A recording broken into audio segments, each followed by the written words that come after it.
Welcome to No Longer Conformed. I'm Erik Garthe, and we are studying Live a Righteous Life, a series on the fruit of the Spirit. In this session, we'll be looking at Colossians chapter 3, verses 12 and 13, fruit of the Spirit, gentleness. Again, Galatians chapter 5, verse 16 tells us, walk in the Spirit, and you shall not fulfill the lusts of the flesh.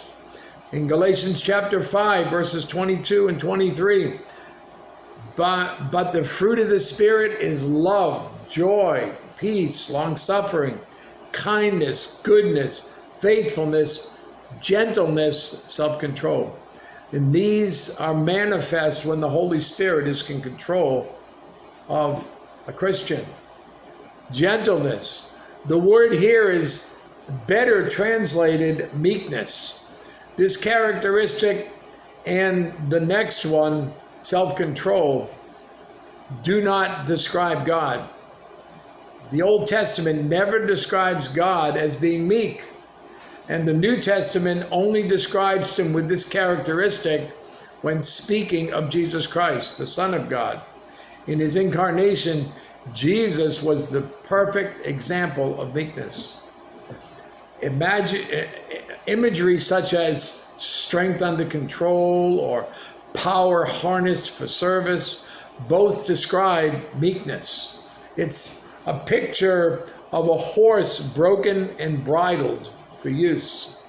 Gentleness or meekness incorporates several concepts such as being submissive to God's will. Colossians chapter 3, verses 12 and 13. Therefore, as the elect of God, holy and beloved, put on tender mercies, kindness, humility, meekness, long-suffering, bearing with one another and forgiving one another if anyone has a complaint against another.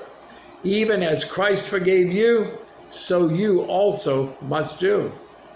It's also the idea of being teachable. James chapter 1, verse 21. Therefore, lay aside all filthiness and overflow of wickedness, and receive with meekness the implanted word, which is able to save your souls. It's being considerate of others. Ephesians chapter 4 and verse 2, with all lowliness and gentleness, with long suffering, bearing with one another in love.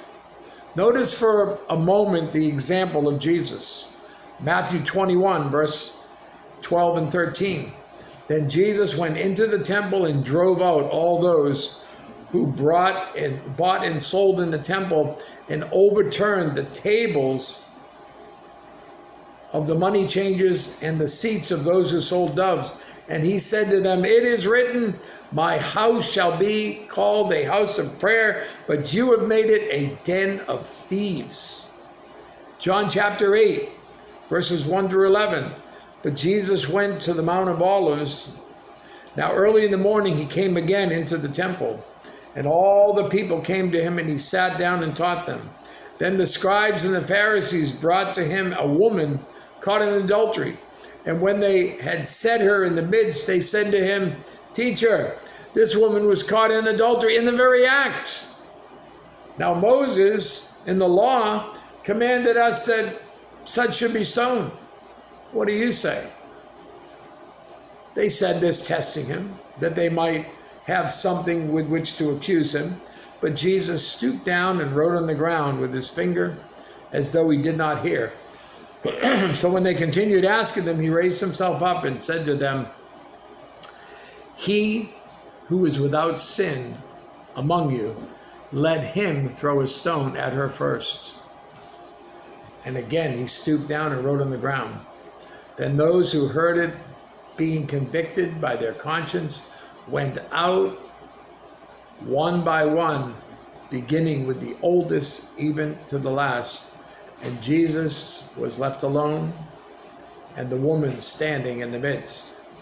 When Jesus had raised himself up and saw no one but the woman, he said to her, Woman, where are your accusers? Where are those accusers of yours? Has no one condemned you? She said, No one, Lord. And Jesus said to her, neither do I condemn you. Go and sin no more. Only a person demonstrating meekness can, with complete control, display righteous indignation in cleansing the temple and compassionately forgive an adulteress. Look at Matthew chapter 11, verses 28 to 30. Come to me, all you who labor and are heavy laden, and I will give you rest. Take my yoke upon you and learn from me, for I am gentle and lowly in heart, and you will find rest for your souls. For my yoke is easy and my burden is light. 2 Corinthians chapter 10, verse 1. Now I, Paul, myself am pleading with you by the meekness and gentleness of Christ, who in presence am lowly among you, but being absent am bold toward you. We are called to govern our passions and resentments, not to be easily provoked, yet be firm when necessary. Only in the yoke of Jesus Christ can we do this, only surrendered to the Spirit's control. You have a great day.